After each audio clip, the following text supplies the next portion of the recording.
આપણને બાપુ પૈસા છે ને આપણી પાસે હામદામ ને ઠામ છે ને એટલે આપણને ભૂખની ખબર નથી.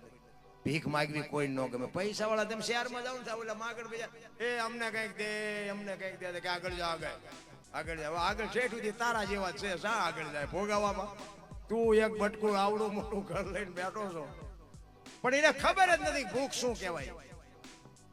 પણ એને જયારે બાપુ એનું જો પહેલ પીડ્યા હોય એના જીવનમાં કઈક એવો સદગુરુ હોય કઈક માથે ધણી હોય ને કઈક જો શાન આપ્યું હોય તો જ આ દુનિયામાં તમારું મારું નામ થાય. બુદ્ધિથી વિજ્ઞાનથી કઈ પતે એવું જ નથી.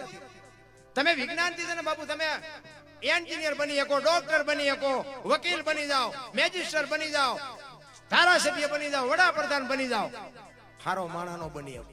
લખવું હોય તો લખી લેજો. હારા માણા બનવા માટે તો બાપુ જો માએ સંસ્કાર આપ્યા હોય માના ધાવણ માંથી જ મળે. બાકી બધી વાત ખોટી છે. પણ જેને પૈસાની જ ભૂખ છે ને એને આ કાંઈ વાત કરવાની જરૂર જ નથી. પૈસા હાટું જે જન્મ્યા છે તો પૈસા પૈસા પૈસા પૈસા પૈસા મરી જાય ત્યાં સુધી પૈસા.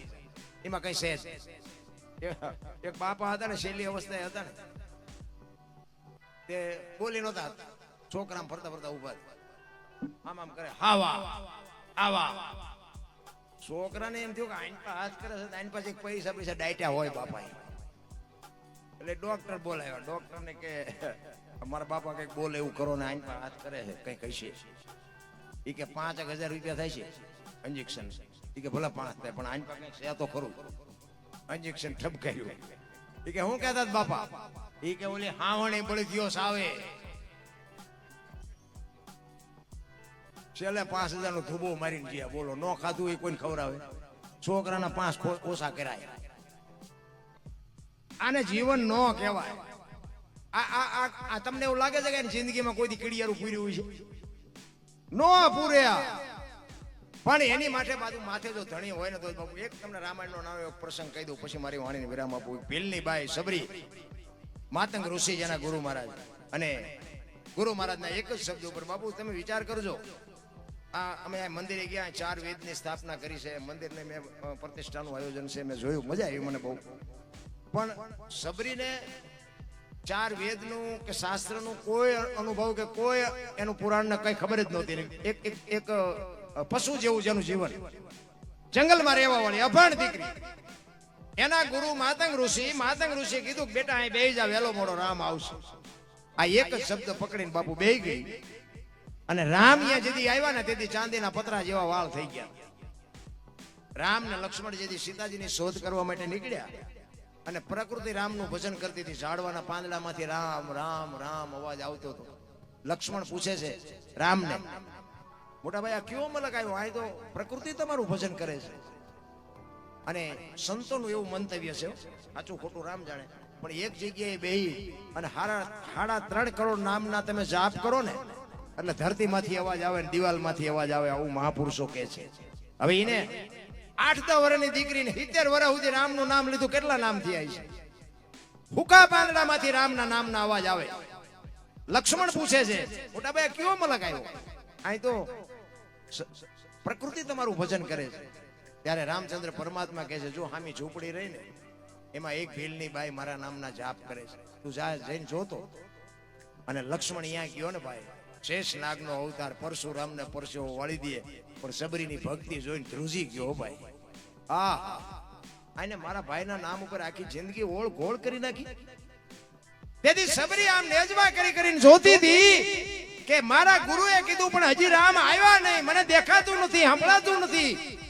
રામ નહીં આવે એમ કેતા અંદરથી અવાજ આવે મારો ગુરુ બોલ્યો એ કોઈ દી ખોટું પડે નહીં. આ બાપુ વિશ્વાસ. આનું નામ ગાંઠ વળી છે કહેવાય. ગાંઠ વળી જવી જોઈએ. આપણે તો આ ગુરુ ઠેકાણું નથી આપી દો કંઠી પાછી બીજો. આપણે ગુરુ ગોતવામાં જિંદગી કાઢી. હળવી બાપુ રોતી હતી ને ગાતી હતી. હું કે મારા ગુરુને પૂછવાનું ભૂલી ગઈ. રામ કેવું વાહન લઈને આવશે, રામે કેવા કપડા પહેર્યા છે, રામ કયા રસ્તેથી આવશે, આ તો હું પૂછવાનું જ ભૂલી ગઈ. અને રોતી ગાતી હતી. શું ગાતી હતી? એક બે કડી છે વગાડવું નથી જરૂર નહીં પડે. ઈચ્છા થાય તો થોડાક નાખજો. આ સબૂતરા હાટું છે. મેં અત્યાર સુધી કીધું નથી પણ આય મૂકવાના છે. એટલે સબરી ગાતી હતી. 2 જ કડી ગાવાની છે, વધારે નથી ગાવાની. સબરી ગાતી હતી ઠાકર મને તું મેલ માઠેલી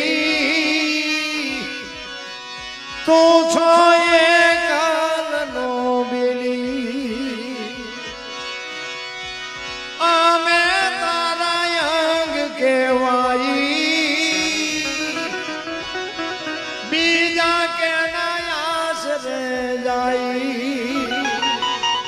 અરે ચોથા રાસુ રડતી રડતી કે છે એક શરીર હોય માણસનું એમાં એકાદી આંખ ન હોય એકાદો કાન ન હોય તો માણા કેવો ભૂંડો લાગે એટલે કે છે અમે તો તારું અંગ છે તું જો નહીં મળે તો તું ભૂંડો લાગી અરે એની વેદના શું વાત કરું આપણે કાલા ઘેલાય મે તારા કેવાય નિજ પીએ તારા આઈ જા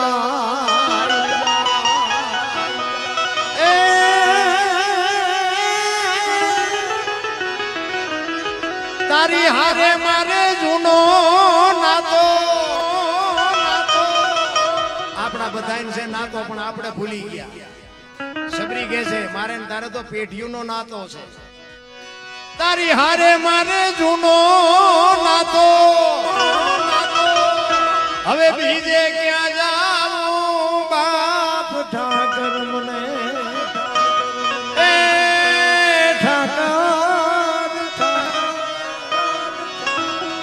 ઠાકર મને મેલ માઠેલી તું છો એ કાલનો બેલી મધ દરિયામાં એ મારું વાણ પીડ્યું છે ને થાય છે હાલકડો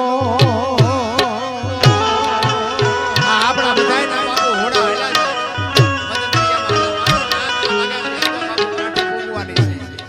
બાબુ ભગવાન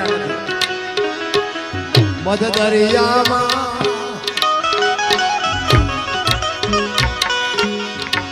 મારું વાણ પડ્યું છે ને થાય છે હાલકડો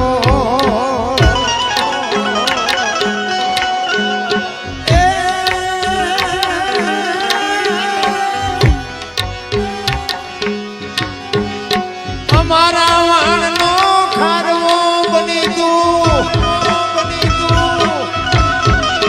ઉતારજે ભાવ પાર ઠાકર મને મેલ માઠેલી તું છો એ કાલનો બેલી તું છો એ કાલનો બેલી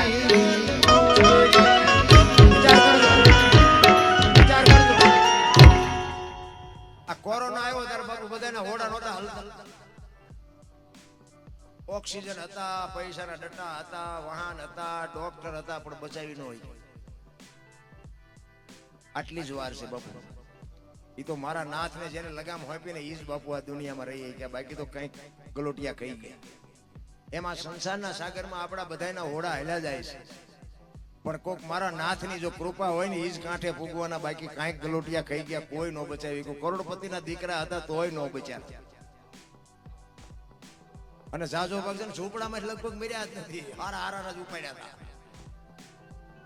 અને એને ખબર જ હોય ને ઓલું ડેન્ગ્યુ નતું આવ્યું ડેન્ગ્યુ કઈક પસર કે આવે પસર કરડે એટલે ડેન્ગ્યુ થાય જીવે ને મરી જાય હવે એ મસર તમે જો કરોડપતિના દીકરા હોય ને એના મકાન એવા હોય બારીઓ બારણા હોય મસરદાની હોય એસી હોય તો અહીંયા જઈને કરડે બોલો હવે સાપરામ રહેતા હોય ને બારણું નો હોય ગાડલું નો હોય પંખો નો હોય લાઈટ નો હોય કઈ નો હોય મસર ઇન નહીં ફાળતા હોય પણ ઈશ્વરને ખબર છે આવડા કાળી મજૂરી કરીને હુતા છે ઓલો ખિસ્સા કાતરીને હુતો ત્યાં જ જા ઈશ્વર દયાળુ છે ઈશ્વર બાબુ બધું રાજવું લઈને બેઠો કોને શું દેવું 5 મણની બોરીઓ જે લઈ શકે ને ઉપાડી ન શકતા ઉપાડી શકે લઈ ન શકતા તો અહીંયા માર્કેટમાં તમે જો 100 કિલોની બોરીઓ તમે રોજ કંપે નાખીને આખા કટારા ભરતા હોય પણ ઘરે 5 કિલો જ લાવે ઓલા 5-7 બોરીઓ લાવે પણ એ ઉપાડવા બીજા પાછા જો એ ઉપાડી ન શકતા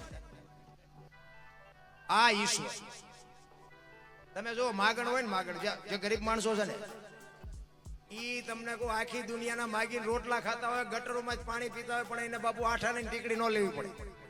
એને ડાયાબિટીસ ને હાર્ટ એટેક ને કાંઈ હોય જ નહીં.